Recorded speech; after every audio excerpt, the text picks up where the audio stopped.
So good evening, everyone, and welcome to the Riverwood Conservancy's webinar, Endangered Species, the Tall and Graceful Giraffe with Dave Taylor. My name is Stephanie. I'm the Community Program Coordinator at the Riverwood Conservancy. I hope you are doing well and staying safe and enjoying this weather.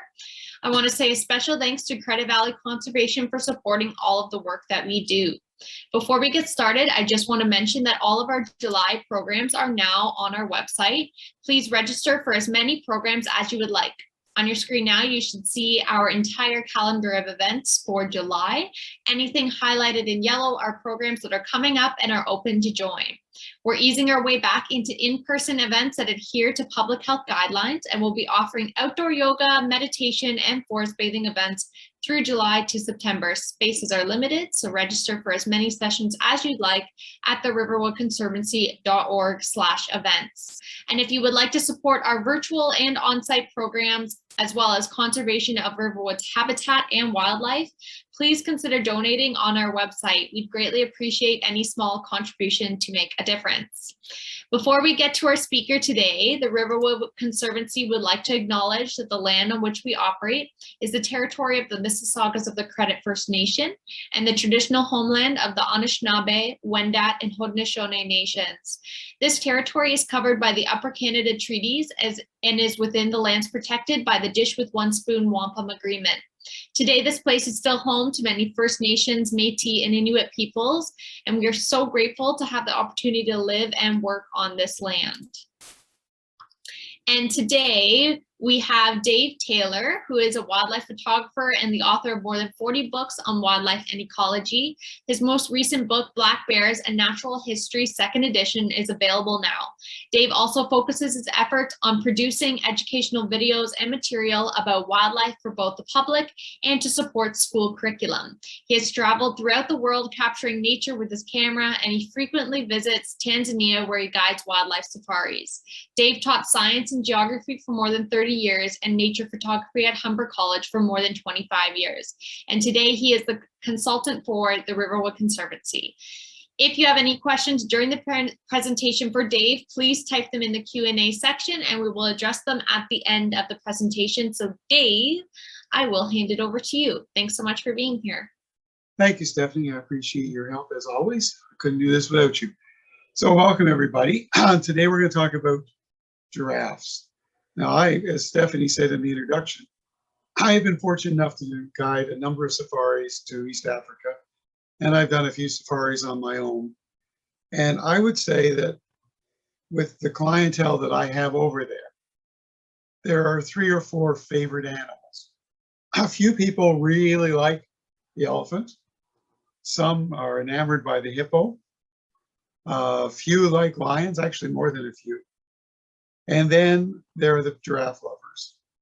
And the giraffe, it's easy to see why they love them. The lion is magnificent and powerful. The elephant is huge. The hippopotamus is cranky and grumpy. I actually had one couple of people that really like the warthogs, but that's another story. But the giraffe is elegant. My wife loved the giraffe. My good friend Carol, who this video that you're going to see, love the giraffes. They are spectacular animals. And that being the case, it is really hard to imagine why this species would be declared in just a matter of a decade or so from a non-threatened species to one that is endangered. It is mind-boggling. So before we talk about giraffes, let's introduce you to the giraffes. I'm going to share my screen, share my sound, and that's the one I want, right there. Here we go. This is a short 1-minute video just to give you some appreciation of what the giraffe is all about.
So that's the giraffe. And I think you can see from the way it moved, it is a very elegant animal.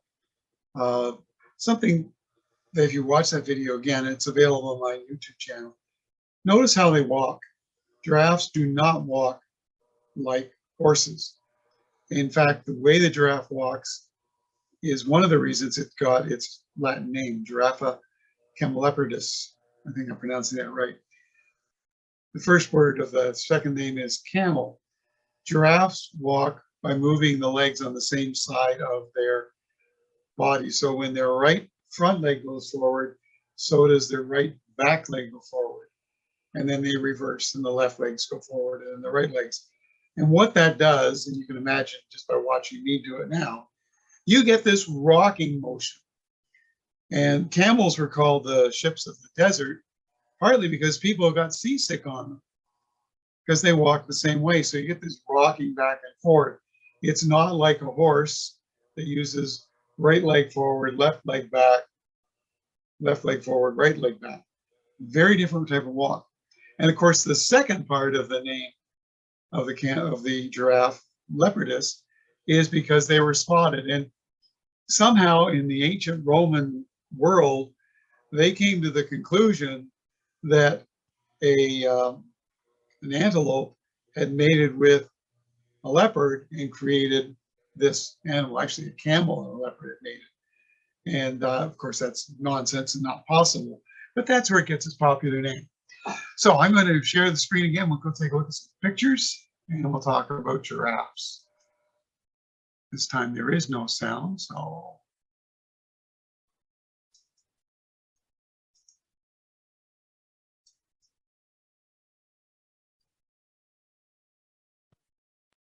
Now you should be seeing a picture of a giraffe and the sunset.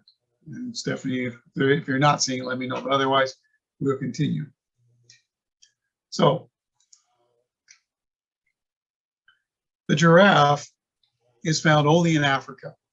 It's found mostly south of the Sahara, although there are some giraffes that actually kind of live in what is technically the Sahara. There are 4 main species. Now, if you do some research on it, you will see there are 7 species or 9 species, or there's 1 species and several subspecies. It's not resolved, I don't think, yet. The most recent information is based on DNA. They collected mitochondrial DNA from a whole bunch of giraffes from all over the place, and they have come out with what you see on the screen. So the reticulated giraffe is 1 species of giraffe. The northern giraffe has 3 subspecies, the Nubian, and the West African giraffe.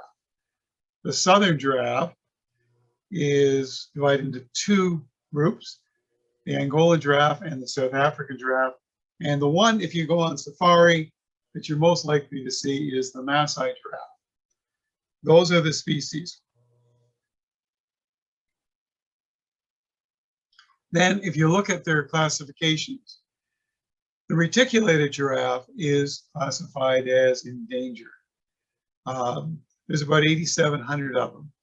Most of those are in Kenya in the northern range. You get north of Isiolo, you're going to see this type of giraffe. And it is, for my money, the prettiest, most spectacular giraffe. Reticulate means square spotted.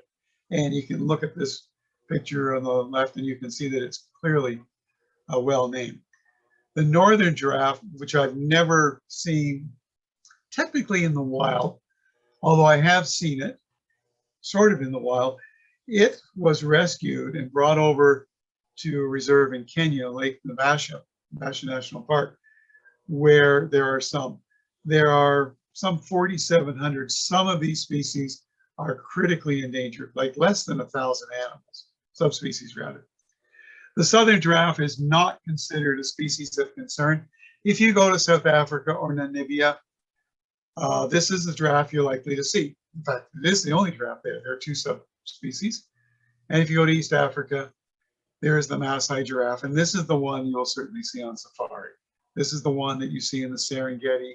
This is the one that you see in the Masai Mara and at all the other reserves. basically south of the equator. And it is got the star-shaped spots. There's 3,200. Now, there were 30 years ago, 20 years ago, over 110,000 giraffes. The numbers have dropped in a decade to 90,000. And it is the species, the subspecies that are really driving the listing of this animal as endangered. Giraffes are unique. They are not members of the deer family. They're not members of the antelope family. They have their own family. Their closest living relatives, ironically, are animals that live in North America, the pronghorn antelope. The pronghorns are also not antelope, and they're also not closely related to deer. And they honestly are not very closely related to giraffes. They are all ruminants, which means they all chew a cud. So the giraffe, when it eats something, swallows it, chews it a bit, goes down to its rumen. It's got a four-chambered stomach like a cow, and there it sits. What sets the giraffe apart from most other animals is its horns. Horns of many animals grow throughout their life, like cattle and sheep, and the giraffe's horn grow, but they don't grow very big. They're called ossifieds, and they're really bumps on the head. And you can identify the species of giraffe by the number of bumps on the head. You can also tell something about the sex of the giraffe by the number of bumps on its head. This is a Masai giraffe. You can see it's got 4 ossifications, and we'll talk a little bit more how to identify them as we go along. The giraffe skull is very much built like a battering ram, and that's what it's for. In battles for over mating rights, it is used as a club. The closest living relative of the giraffe is the okapi. The okapi is the brown animal in the background with the stripes. It is a forest-dwelling giraffe. The other animal there is a blue duiker. Not related, this was in a zoo. The okapi is found in the Congo. It was one of the most recently found large mammals. We know about this animal probably for 120, 130 years. There have been other large mammals found since, but this one was remarkable because of its relationship to the giraffe. You notice it has a short neck. Does not have the long neck of the giraffe, but it has the face of the giraffe and the movement of a giraffe. The most striking feature of a giraffe is its long neck. Now, you might think that the giraffe has more bones in its neck than I have and that you have. That's not really true. What happens is it's got 7 vertebrae. At birth, the vertebrae grow quite long. And of course, how it got that long neck is going to be a story for evolution to sort out, and I'll share some of the theories as we go along. The giraffe's long neck, it gives it access to trees that other antelope and herbivores can't access. The elephant can, because its trunk just about gives it the same reach, but the giraffe is unique. There are some antelope, like the Gerenuk, that have learned to stand on their back feet, and they actually stand up, and they can reach about, I'd say 8 to 10 feet, where a giraffe is adding another 10 feet or 2 meters on top of that, 3 meters on top of that. This, by the way, is a reticulated giraffe. If you look at the plants the giraffes are eating in these pictures, you will notice that some of them are very thorny. And just how they do that is amazing. As if you're watching a giraffe eat in Africa and you're seeing all of those thorns, you're going to be thinking, wow, that's got to hurt. But for the giraffe, it doesn't seem to bother it at all. Now, they have a purple tongue. Their tongue is about as long as from my elbow to my fingertips, and it's prehensile. It can wrap around, and they pull the leaves down. The reason it's purple is not because they've been eating purple popsicles. It's probably because it's some sort of protection against sunburn, of all things. That's the theory I read. I don't know that I buy into it. Giraffes are not technically herd animals, although they do socialize. So what you have here is a group of giraffes on a hillside above Ngorongoro crater. And you might come across the same one or two of those same individuals, but they might not be with the same other animals. So a herd is considered more of a cohesive unit that sticks together. The basic unit for giraffes is mother and child. That's the family. Dad doesn't have anything to do with raising the youngster. He's not unfriendly towards it. He just doesn't have anything to do with it. He goes off, and we'll talk about youngsters shortly. Often you will see a giraffe off by itself. That's not unusual. But a giraffe by itself may not really be by itself. From their great vantage point, they can see quite a distance, so they may be very aware of what other giraffes are doing around them. And their camouflage helps them blend in. So there may be, back in those woods, a number of other giraffes, and this giraffe can see them. Zebras like hanging around giraffes because giraffes can see danger coming. And if a giraffe starts to act a little strange, sometimes the zebras pick up on it. In this picture, I counted 16 giraffes. Most of them are back along the woodlot, riverine forest at the back, and there are 4 or 5 in the foreground. They can all see each other, and you will read that giraffes are not vocal, and that's probably true. Well, actually, it's sort of true, but they do make sounds. Some of the sounds we can hear, like a snort or a huff, but they also make sounds that are beyond our hearing. And I suspect that somebody will soon study giraffes, if they haven't done so already, and discover that they are more aware of each other than we had thought they were, that they're somehow listening to each other. Certainly, visual acuity is important to giraffes. They see each other, they know each other.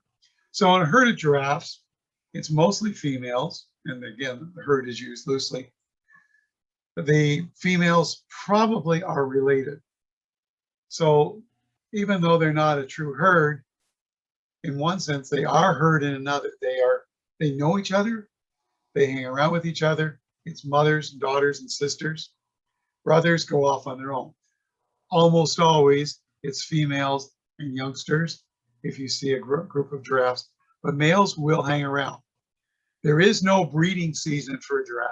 So giraffes breed year-round, and they gestate for 140 days, which is a long time.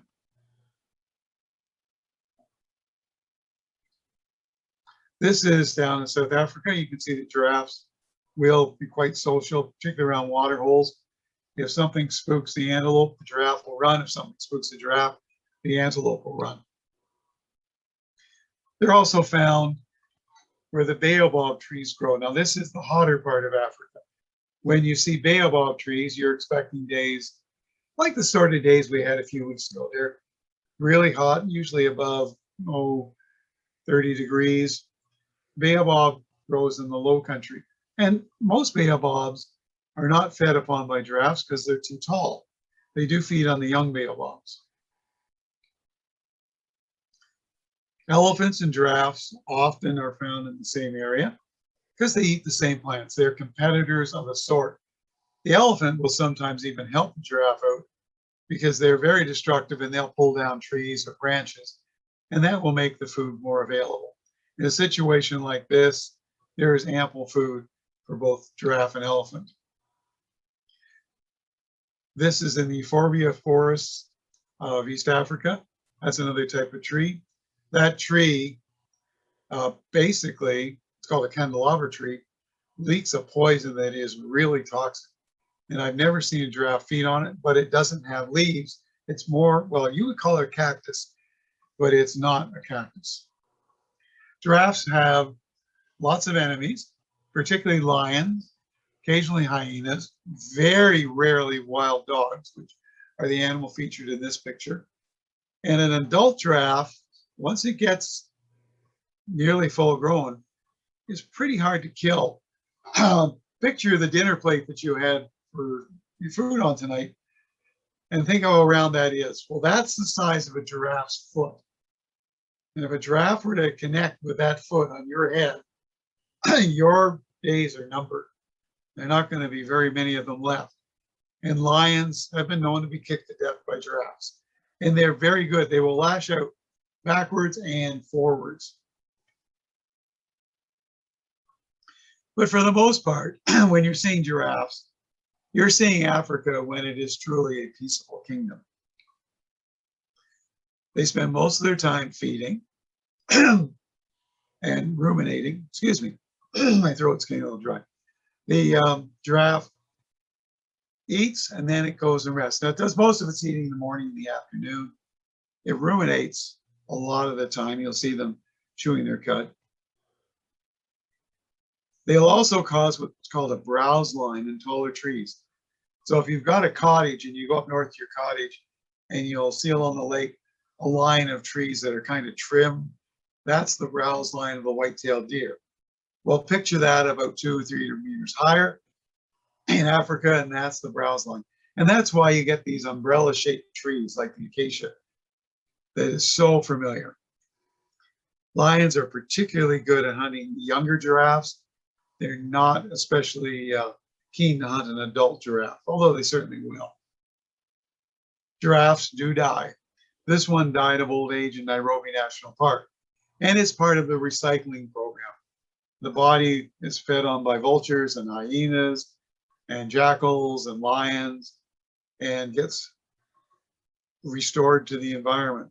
This giraffe is the only giraffe I've ever been able to see that was killed by lions. Unfortunately, as we drove into it, the lions moved off, and you can see they have done a pretty good job of cleaning up that carcass.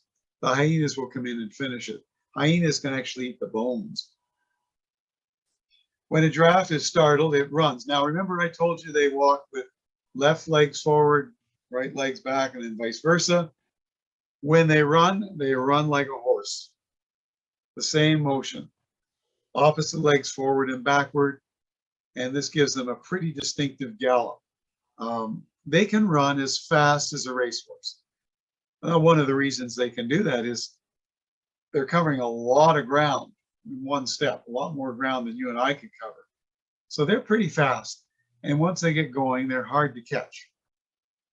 There's a really interesting, we were talking, Stephanie and I, about Tarzan movies. And in one of the Tarzan movies, an actor by the name of Gordon Scott, they were filming the movie in Africa. He actually leapt on the back of a giraffe, a wild giraffe, and he rode it for about 100 meters before it was thrown off. He was a pretty healthy guy. I don't think I would advise that. Here you can see the giraffe in full gait. You notice how the opposite legs are going the same direction on either side. They have a pretty good speed. You don't see giraffes run very often. Mostly you see them standing around. This is typical of what you see. This is a very mixed herd of ages. There's some young giraffes in there. There's some adult giraffes in there. These ones are seeking the shade of a tree. It does get hot in Tanzania. Giraffes are social, and they often will rub against each other. They'll often bump into each other,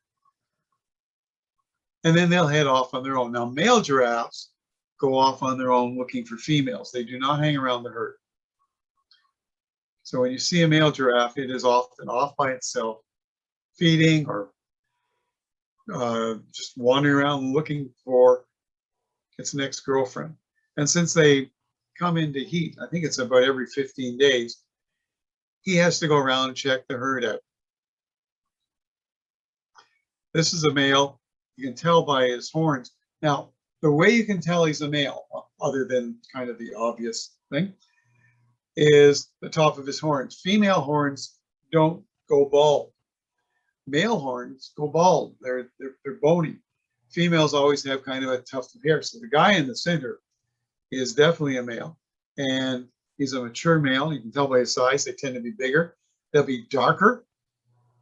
Sometimes they almost go black, especially in the Masai giraffe.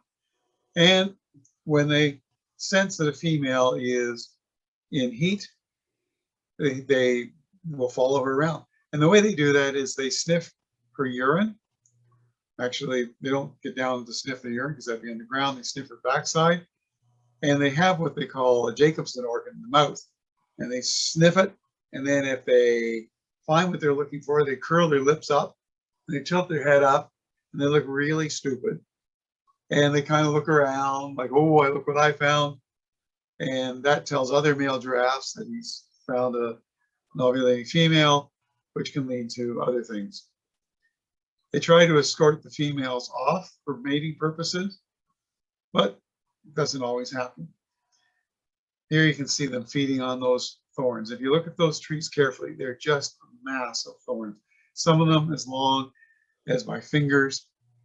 Africa is known for its thorny trees because they believe, the theory is that the trees evolved these thorns to protect them against all of the browsing animals. In Ontario, we only have one thorny tree, the hawthorn, and it is believed to have evolved to protect it against the predation by mastodons and some of the larger herbivores that used to live here. But I'm not entirely sure that that is a really good explanation for why there are thorns. This is Rothschild's giraffe. It's one of the rarest species. This one was rescued from Uganda because of civil war. Civil war is one of the main causes. The Uganda Civil War, when it was being fought, the soldiers would just machine gun animals down for practice. They wiped out herds in a lot of the national parks. It was really tragic. And giraffes were a big target. So back in the 60s and 70s, the Kenya Wildlife Service rescued some of these giraffes, and brought them over. They're identifiable because their legs are the whitest legs of giraffes, in my opinion. This is a young giraffe. You can see clearly the tufts of hair. It's a young one because of its size. It doesn't have the look of an older female. The young giraffes are taken care of by their mother, especially when they're young. They'll stay with their mother for a couple of days, but within a couple of days, they're able to walk and run, and they're pretty big.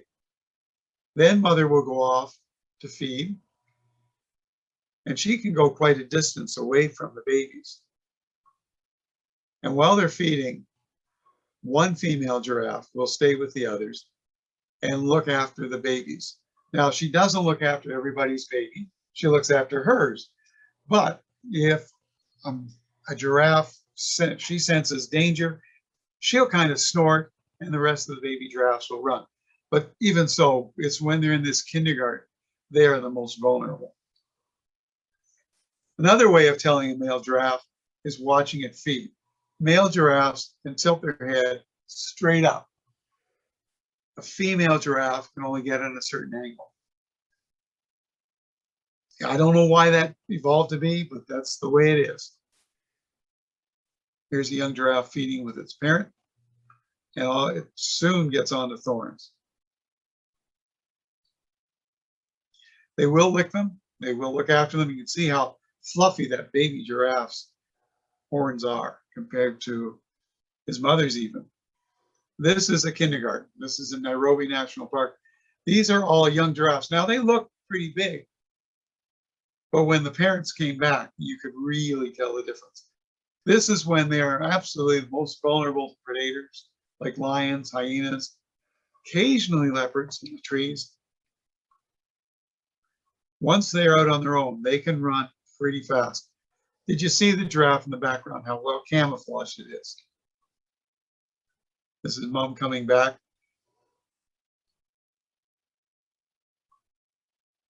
This is the only time I've ever seen a giraffe with twins. This is in Arusha National Park, and this giraffe was nursing two babies, and she will only nurse her own babies. They don't adopt.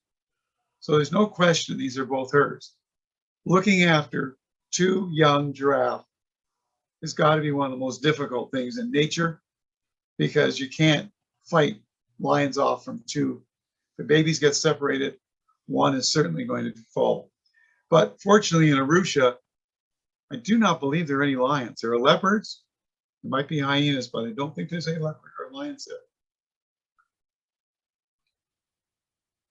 When a bull starts to court a female, he follows her around. He will challenge other males simply by being tall. He can intimidate them, but he's trying to get her away to himself. You can notice the sexual dimorphism here. Males are much, much bigger than females. Female could be, I think it's about 15, 16 feet tall, which is about 5 meters. Male can be another meter on top of that.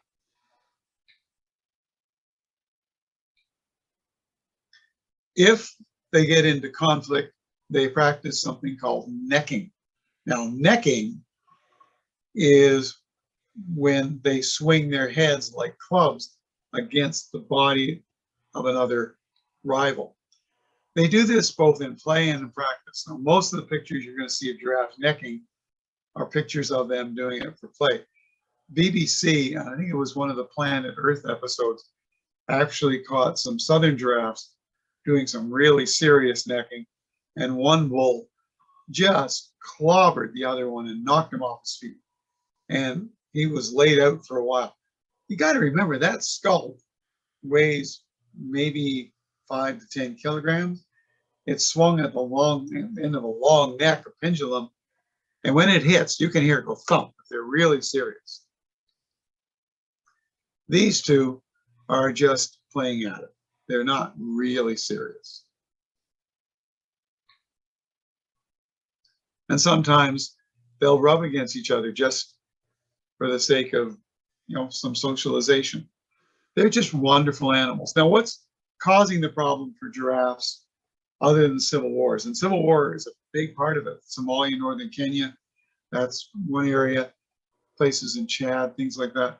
But it's also the expanding human population. They're taking over lands that once belonged to giraffes, and they're clearing them for farms. And as they do that, the giraffe just can't survive.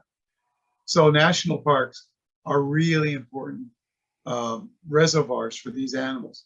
Now, as in North America, more and more people are becoming aware that giraffes are an important animal to save.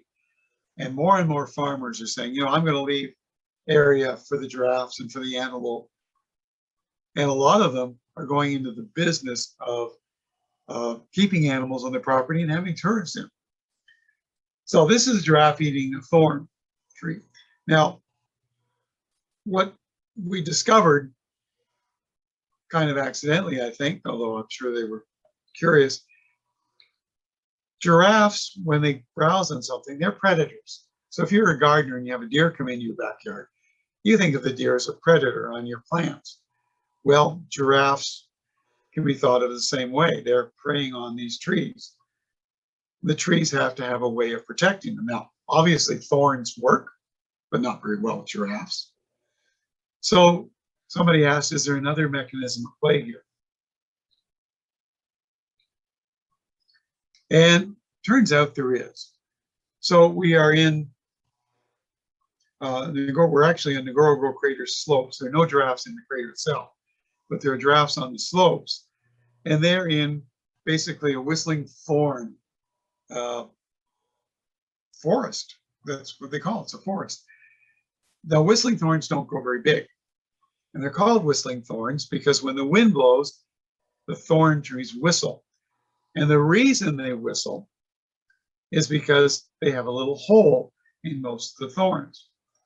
Now, the giraffes love eating these plants. They love eating acacia trees. There's a close-up of the thorns. Now, if you look at this thorn, you look at it very carefully, there's something sitting on it. There's the hole, and coming out of that hole is an ant. The whistling thorn produces a little bit of sweetener for the ants to feed on, and the ants burrow into these big balls, and they create a colony. And the ant pays back the plant when the giraffe browse on it. They come out and they bite you. So when I'm in safari, We all stop at these thorn places. We shake the bush, and out come the ants. And so far, nobody's been bitten. But if you were to be bitten, it would feel like you were stung by a bee. They're very acidic. Well, the giraffe is feeding on this plant. The ants come out, they bite the giraffe's tongue, and as thick as the giraffe's tongue is, it probably hurts, and they bite around its lips. And so the giraffe moves on. That's very clever, and there are actually 3 species of ant that live in these thorns. But the giraffes feed on other trees too. Well, it turns out those acacias aren't relying on their thorns, they're talking to each other. So if you're a naturalist and you're out in the woods, you're walking through Riverwood, you'll notice plants like particularly the burdock. Its leaves are full and they're healthy looking. And if you go through in about 2 months' time, the leaves are full of holes. Well, plants produce toxins, and those toxins are designed to ward off predators. I remember years ago reading a book about somebody who was eating apples. If you ate nothing but apples all day, you'd be sicker than a dog. Not that dogs get particularly sick, but if you ate nothing but pizza every day, you would get very sick. So we have what we call a balanced diet. We eat some food. So plants naturally produce these toxins. Every plant does it. And they're produced against certain predators, the ones that are most common. In the case of the acacia, as soon as a giraffe starts to feed on it, the acacia starts to produce this toxin. And the toxin releases an odor, a gas into the air. The more the giraffe feeds, the more toxin is produced, the more this atmospheric smell, if you like, begins to float away. And it floats to the other acacia trees. And they know that there's a giraffe in the area, and they start to produce the toxins. They figured out that this works up to not quite 100 meters. And then after that, it dissipates.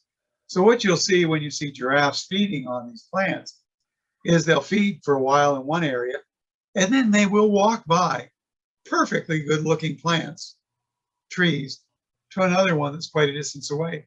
And the reason is those trees have been communicating. And of course, we know, if you know much about nature around here, you know that our fir trees also do the same thing when they're predated on by snowshoe hare, except they send their messages through the ground. It's really cool how nature's resolved some of these problems. Now, giraffes have a problem. They're very awkward when they lie down. When they lie down, you don't see them lying down very often, but they do sleep. And they will sometimes go flat out and just lie with their head down, but only for about 5 minutes. When they do this, they're sitting down to chew their cud. If a lion comes along, getting that much giraffe back on its feet is not easy. A lion would be pretty inspirational, though. Usually when one giraffe is lying down, there are other giraffes who keep an eye out for predators. The other thing that giraffes have a real awkward time with is drinking. They cannot reach the ground with their neck like an antelope or a horse or a deer. In order to do that, they have to spread their legs wide apart, and down goes the neck. And if you were to do that, certainly when I do that, because I've had heart surgery and I'm on blood thinners, when I bend down and come up, I'm a little dizzy. When a giraffe does that, it doesn't bother them at all, because its heart is massive and it's pumping a lot of blood up to that head. So it does not get that dizziness. Even in young giraffes, they're able to get down and get up.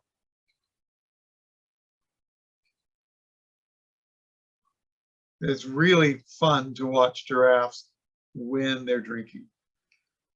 I'm just going to go through these shots. So I want to just end it up with the giraffes at the waterhole. One of the favorite places, one of the favorite trips I've been on was to Namibia, where we saw the southern giraffes, we saw blue wildebeest, we saw springbuck. But if you go to Etosha, at nighttime, all the hotels are built close to waterholes. And you can go down to these waterholes. And by the way, we were self-driving, just my wife and I. It was a spectacular experience, one that we have never forgotten. But we go down the waterhole, we take a cold drink with us. There were bleachers there. You would sit and the giraffes would come in, the elephants would come in, but the giraffes particularly were really spectacular. Because every now and again they'd rear their head up and get this plume of water. And of course, as a nature photographer, that's what you really wanted to capture. And it was wonderful fun to do this, wonderful way. My heart goes out to these animals. I hope they're around for everybody to see 1,000 years from now. They are truly remarkable animals. Okay, I'm going to stop the share. And Stephanie, if we have questions, I'm happy to take them. Thanks so much, Dave. And you do have several questions that came in. So the first one that came in a while ago was, why do giraffes have brown spots? The simplest explanation is the most obvious. It's for camouflage. It breaks them up. And if you're looking in a forest, we've driven by many times in safari, one lucky person will spot the giraffe, nobody else spotted.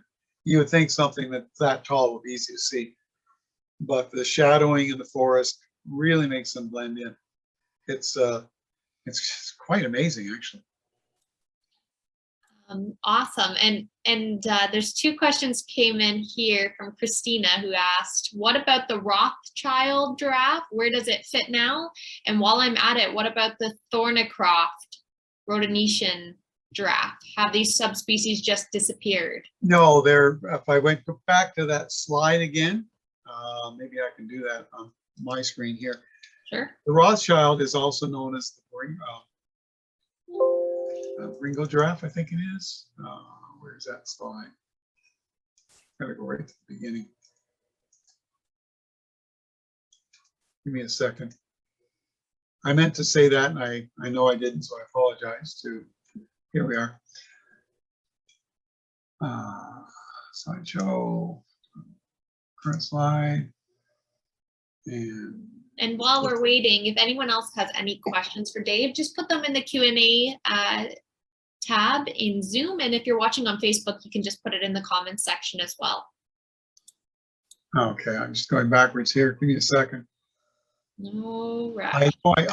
I think when I was giving my talk, I actually mentioned the wrong name. So the Northern Giraffe, Rothschilds, is now considered part of the Northern Giraffe species. And so is the subspecies, right? Yeah. So that giraffe there, which is called the Northern Giraffe, is actually a Rothschild giraffe. We don't see any giraffes right now. Do you want to just share? Oh, you can't see it, but. Oh, okay, sorry. Yeah, I'm looking at the picture and you can't see it, but it was the one with the white legs. Okay. Awesome, thanks. That's the one if you go to Giraffe Manor, you'll see, because they've got a number of them there. And you're sharing a talking slide deck after this as well, are you not, Dave, that people can refer back to? Yes, I am. So I will be posting this tomorrow morning at 8 o'clock. You can see all those slides. It's as a video, but you can stop it and pause and take a look at it. It's awesome. Very confusing. People are changing names of animals for all sorts of reasons. I just read today they're going to change the gypsy moth's name to something because gypsy moth is considered a race of gypsy, is considered to be racially disparaging, I guess. It makes sense to me. So names of animals are changing, and next time I go on safari to northern Kenya, I'll have to change my terminology again for a lot of these animals. All for the better, right? I think so. Yeah. It makes sense. A lot of Europeans are renaming them. They tended to think they were God's gift to the world. Those are my ancestors, but I disagree with that notion. Another question came in, just to make sure the male giraffe horns are less than the female and the youngsters. No, there could be, I don't think just looking at the horns of the head of a young giraffe, you can tell. As the male giraffe horns mature, they get larger, and it's like they actually grow through the hair, and they're bald on top. So what would have been a ring of hair, tough hair at the top, becomes a ring of hair around the giraffe's head. So when you see a giraffe that has knobby horns, that's a male. And we're talking not only the two top ones, you're talking the one on the nose as well. And some giraffes will have actually 4 or 5 horns on their head. That's not that unusual, but that's how you tell a male. That's one of the ways. I mean, obviously it's got its private parts, but they're not always visible. Another question came in, and I wonder if you can answer this one. What is the approximate size of a giraffe's heart? I could look it up in Google real quick, but I know that it is significantly larger heart than other animals. Now, of course, it's a big animal too. And it also has particular ways of controlling the blood flow back and forth that normally we wouldn't have. It's evolved ways of keeping the blood pressure normal when it puts its head down. Quick search in Google will get you that answer. It was the same problem that paleontologists were facing when they started finding all these long-necked sauropods. How did they manage to do it? So they made some assumptions, and a lot of the assumptions were based on what a giraffe did. And now they're finding some fossils that kind of have preserved some of the inner organs of, or at least fossilized inner organs of some of these large dinosaurs, and they're finding out that what they thought was happening was probably right. That could change, but so far. And we have one more question this evening. Are giraffes ever aggressive towards people?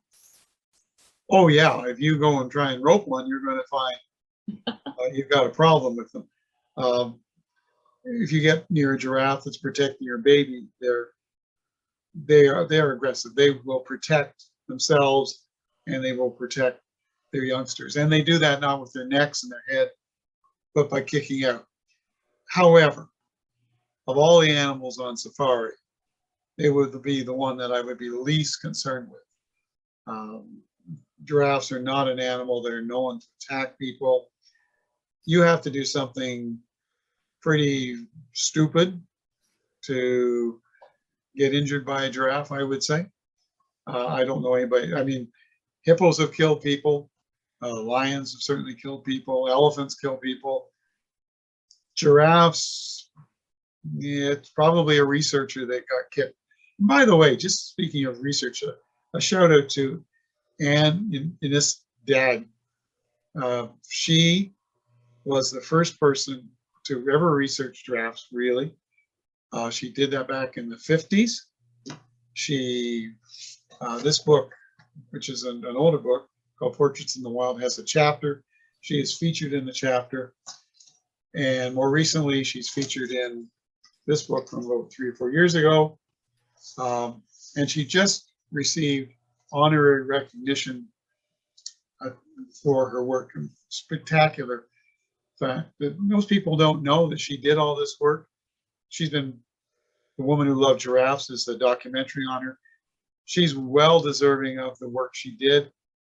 She was recognized by her peers out in the field, but she was largely ignored by the universities, partly because it sounds like sexism.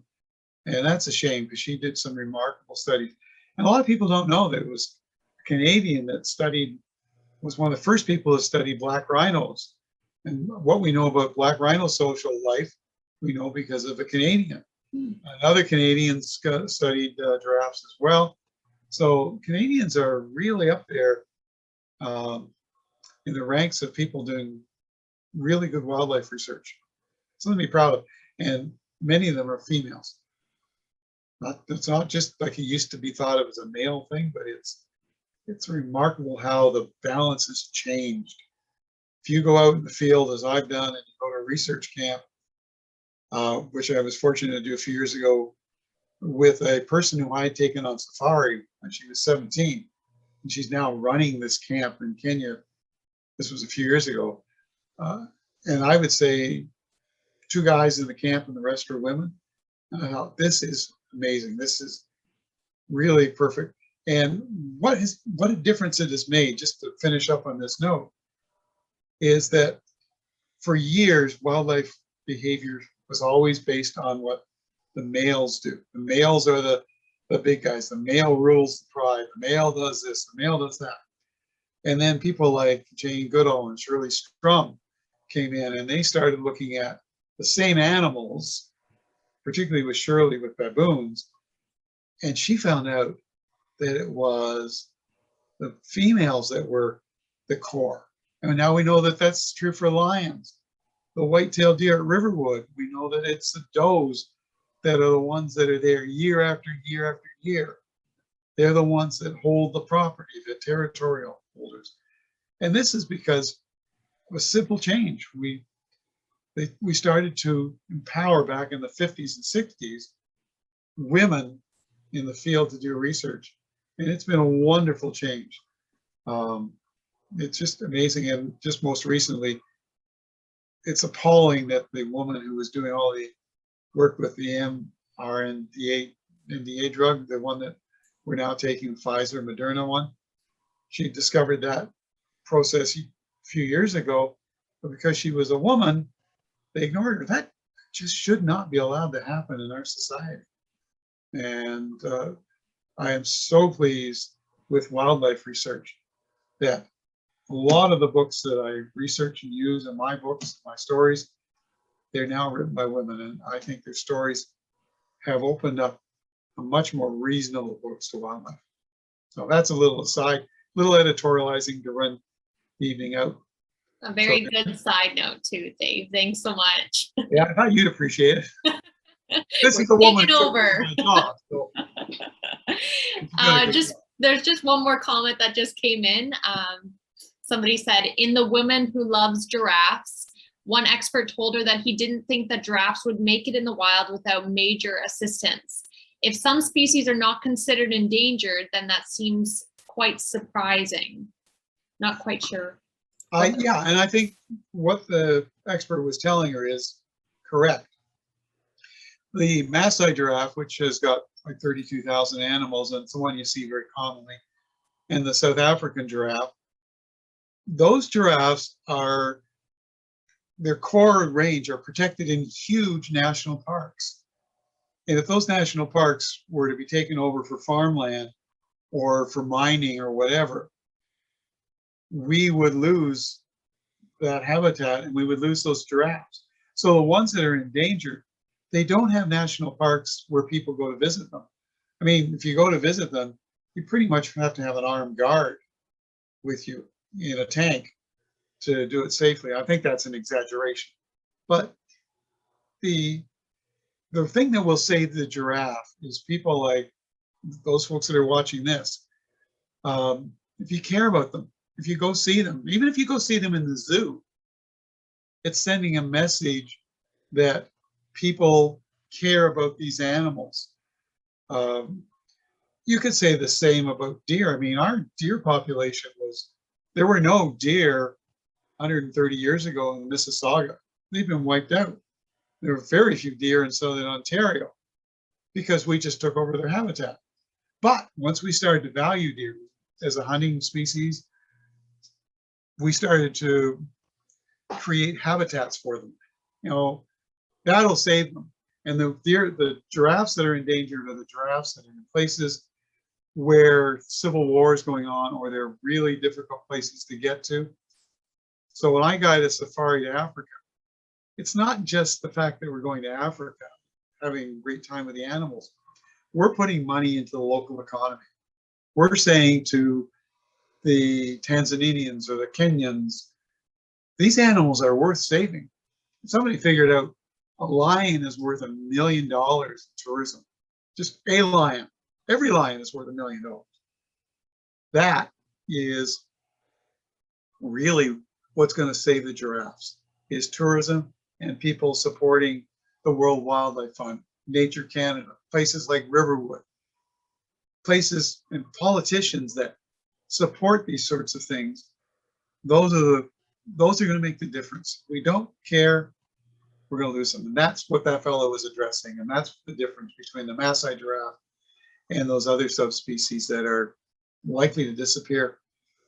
We're up, you know, I could go on. I'm going to shut up, but there you go.